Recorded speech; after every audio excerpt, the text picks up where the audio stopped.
So the Lord has kept me awake tonight in order to tell you this from Philippians 4. It says here in the scriptures, rejoice in the Lord always.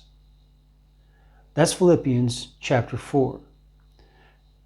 Paul says, by the Holy Spirit of God, rejoice in the Lord always. Again, I will say, rejoice. That's twice now.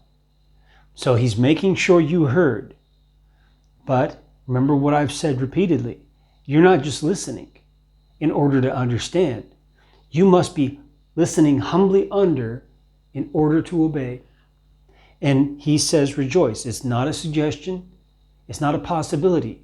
This is a command in the scriptures.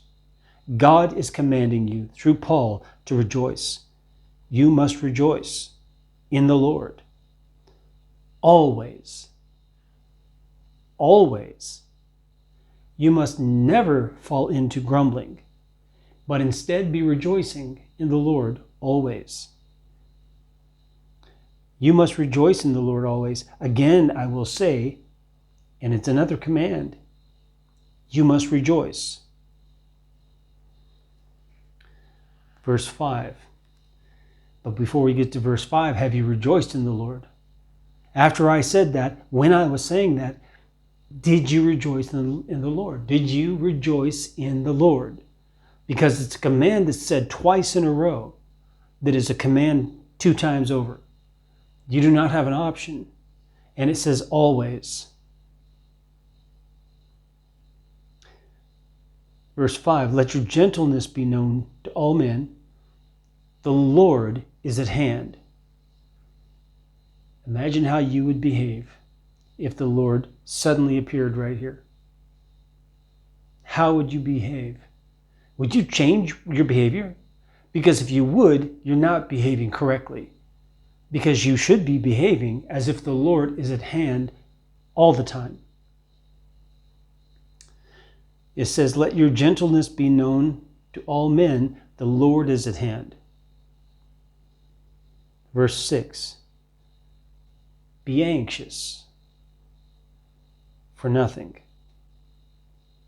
but in everything by prayer and supplication with thanksgiving. It's like rejoice.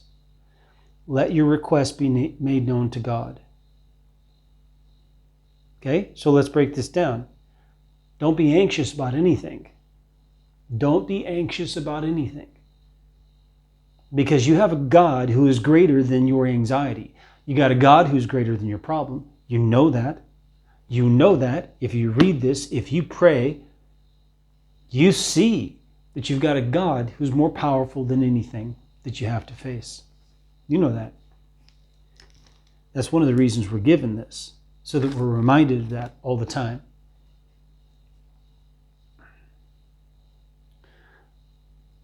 And the greatest event that demonstrates that we've got a God who's greater than anything we have to face is Jesus Christ dying on the cross and raising from the dead on the 3rd day. That's proof that we have a God who is greater than anything we have to face. He can even raise Christ from the dead 3 days later. And he did. So anything you have to face is small compared to what Christ has had to face. He died. What's he going to do then? Well, he raised from the dead, but that certainly is not something that anyone can expect to do or to be done to them. But we do, because we have faith in the resurrection from the dead to life, not to damnation. It says, do not be anxious for anything, but in everything, by prayer and supplication. Supplication is requesting for supply from one who is competent to supply. And we're competent in what we are supplied. There's competence involved in that word in the Greek. By prayer and supplication with thanksgiving, I thank God. When I'm walking around here, when I'm doing things outside, when I'm going somewhere, when I'm here in the apartment, I'm thanking God all the time, out loud with my mouth. Even for the same thing that I just thanked Him for an hour ago. There's no end of thanking God. Thanksgiving should always be on your lips when you have a chance. So it says, be anxious for nothing, but in everything by prayer and supplication with thanksgiving, let your requests be made known to God. Now, God the Father knows what you need in advance, it says in the Gospels. But He wants you to make your requests known to Him. He wants you to do that with thanksgiving. It brings glory to Him when you do that. It's necessary. So what I want you to do is listen to the 7th verse here. And the peace of God, which surpasses all understanding, that alone tells you that our goal is not the understanding part. The understanding part may be necessary for some things in the faith, as it is. My people will perish for lack of knowledge, for example, right? But in terms of understanding versus peace, peace wins out. That doesn't mean peace wins out over truth. That's not the same. When someone lies, they are against peace. Right now, what I want you to do is I want you to look at these verses. This is verse 4 through 7 of Philippians 4. And I want you to look at them every day. Read it out loud to yourself in the morning. If you can find another time during the day to do it. And then in the evening before you go to bed. Read these 3 verses out loud. 4, 5, 6, 7. 4 verses out loud to yourself. Read them out loud to God. And I want you to trust something to God. Choose one thing. I want you to trust something to God. Something that is bothering you. Something that is worrying you. Something that you're anxious about. I want you to trust that to God. Will you do that? I'm asking you to do that. Trust it to God. And for every view on this video, I want to see you write in the comments what you're trusting to God. Before you've received an answer, I want you to write in the comments what you're trusting to God. Then when you get an answer to that, when God does provide for that, I want you to come back and write another comment, replying to your previous comment, telling how God provided for you. Will you do that?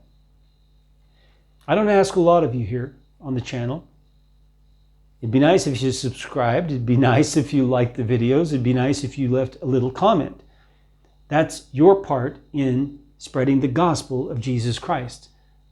My part is in preaching it and in teaching it and preparing these teachings and editing these videos and everything else that's involved. So it's a little bit that I'm asking you to do. But do that on every video you watch. But on this one, I want you to write a comment saying what you're trusting to God. Take that one thing and trust it to God. It says so here. Take that one thing and trust it to God. No matter what your understanding is about it, trust it to God. Write down in the comment, I'm trusting this to God. And just say what this is. You don't have to go into great detail. Just put a label on it. And then when God answers, I want you to come back and on that same comment, hit reply. So reply to yourself and write, God provided this. And say what He provided. That's your homework on this one. Because we have a God who provides, and we know that. And if you read this, you know that. And I know you read it. If you haven't read the gospel accounts for a while, I'd highly recommend you get down into it. It's not so hard. The hard thing is making sure you keep the routine of setting the time aside each day. And it's easier to do that if you keep it at the same time of day. So if it's in the morning or if it's in the afternoon, you keep it in the morning or you keep it in the afternoon. You don't shift it around just based on whenever you've got time. You set a scheduled time for 40 days when you're going to be reading. You sit down and read. It's not so hard. So I'm looking forward to your comments on what you're trusting to God. I'm looking forward to see what is bothering you, what you're anxious about, and what you want God to supply for.